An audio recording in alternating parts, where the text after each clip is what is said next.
Good evening, you're watching Just the News. I'm Faye D'Souza. A lot has happened today. Let me take you through it. First of all, Aryan Khan's bail hearing came up for its order today. Remember, the order had been reserved from last week to today. That bail has been rejected, which means he has to go back to jail. So he has also now moved to the Bombay High Court, which is the next court to appeal in.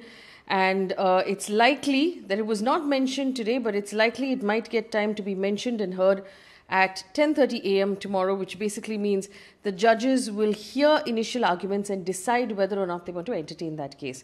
The two others accused in the case, Arbas Merchant and Munmun Damecha's bail applications, were also rejected. Aryan Khan was detained by the NCB on the 2nd of October and later arrested along with the others. The 12 others arrested in the case have also filed for bail. He's currently lodged in Arthur Road Jail in Mumbai.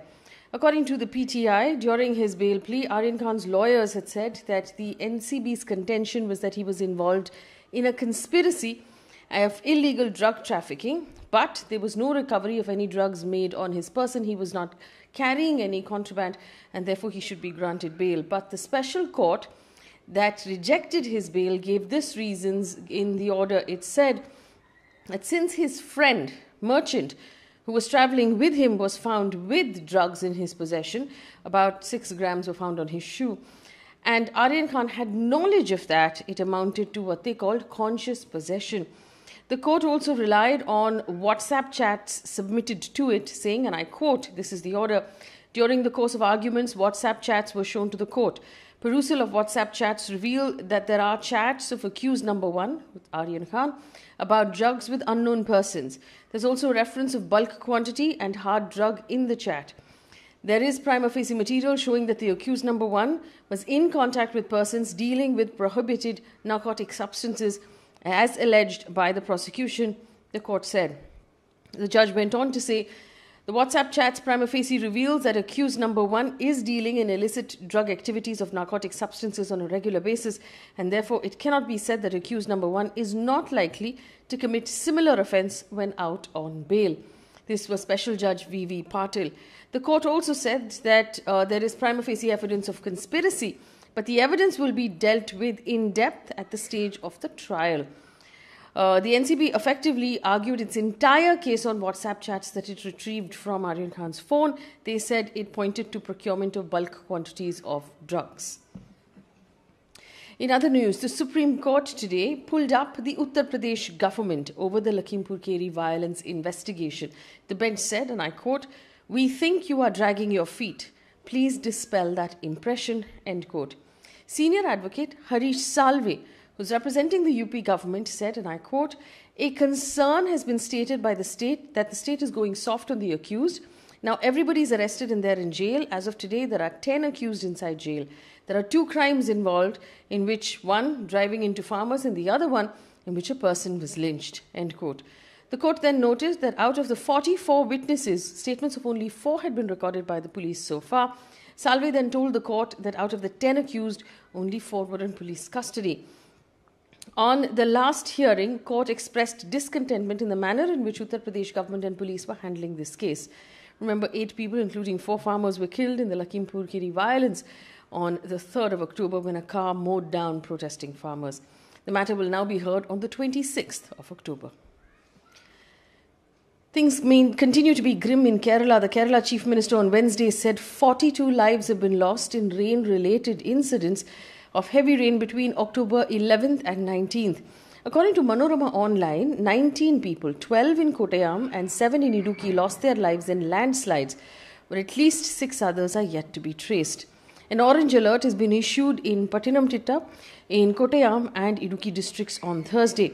Meanwhile, the shutters of 4 dams, including 3 shutters of the Idukki reservoir, were opened as water levels rose above the danger mark. Water from the Idukki reservoir will be released into the Periyar River. It goes downstream to Idukki and Ernakulam districts.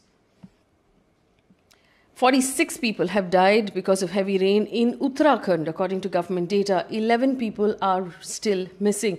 The state received record rainfall, which led to landslides and floods. Chief Minister Pushkar Singh Dhami on Wednesday visited the Kumaon, one of the worst hit regions in the state. to take stock of the situation. He told reporters there that massive damage has happened across the state and it would take time to return to normalcy. He has also sanctioned 10 crore rupees to each of the district magistrates for relief effort. The IMD has said the rainfall will decrease significantly from today onwards, which is good news. The NDRF, meanwhile, has rescued over 1,300 people from flood-affected areas of the state. In Uttar Pradesh, a sweeper who was accused of stealing 25 lakh rupees in cash from the police station warehouse in Agra died in police custody when he was being questioned. Now, his family alleged that he was assaulted by the police after being picked up for questioning. Senior Superintendent of Police, SSP Agra, Muniraj G, said the sweeper apparently allegedly confessed to the crime and the police took him to his house where he had said he had hidden the cash. While recovering the amount from him, his health, according to the police, suddenly went bad. The police and his family rushed him to a hospital where the doctor declared him dead on arrival. Congress leader Priyanka Gandhi went to Agra to meet his family, but she was detained by the police for a short period of time and then allowed to meet the family. Remember, earlier this month, Priyanka Gandhi and other political leaders were detained when they were going to Lakhimpur Kheri to meet the family members of those who died in that incident. In other news, and this is political, one day after the former Punjab Chief Minister, Captain Amarinder Singh, said he would launch his own new political outfit and he hoped that he would tie up with the BJP for the next elections, the BJP's Punjab in charge, Dushyant Gautam, has said that the BJP is ready for an alliance as well. Dushyant Gautam has said, and I quote, "Our doors are open for an alliance, though only our parliamentary board can take the decision." Amarinder Singh had earlier denied joining forces with the BJP after his recent meeting with Union Home Minister Amit Shah had set off speculation. Last month, he said he was forced to quit as Punjab Chief Minister after repeated humiliation at the hands of his party. Punjab is set for assembly elections in February and March next year. Taking a look at the COVID numbers, India reported 14,623 new COVID cases and 197 deaths. Kerala's reports went up slightly. It's now at 11,150 COVID cases and 82 deaths. It had come down to about 6,000 over the weekend. There's a bump up there as well. A quick look at news coming in from the world of business.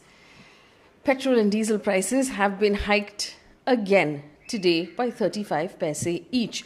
This is the 12th hike in the month of October and the 31st hike in the last couple of months. Mumbai petrol now costs an eye-watering 112 rupees and 11 paise per litre. Diesel is now at 102 rupees and 89 paise. Delhi petrol is at 106 rupees and diesel is at 94 rupees. With this rise, petrol now costs over 100 rupees in every single state capital across the country. The costliest fuel is in Rajasthan's Ganganagar, where petrol is now 118 rupees and 23 paise. Taking a look now at news coming in from across the world, a bomb attack on an army bus in Syria's capital of Damascus has killed 14 military personnel, according to Reuters. No group has yet claimed responsibility for this bombing. This is one of the deadliest bombings in Syria in recent years. A military source quoted by state media said the bus was blown up by 2 bombs that had been attached to the vehicle in advance. A third device was defused by the army's engineering unit. Earlier, dozens of people were killed in Damascus in 2017 in several suicide attacks. China's parliament will consider a legislation that will punish parents if their young children exhibit what is called very bad behaviour or commit crimes. A spokesperson of the Legislative Affairs Commission told Reuters that there are many reasons for adolescents to misbehave. The lack of or inappropriate family education is a major cause.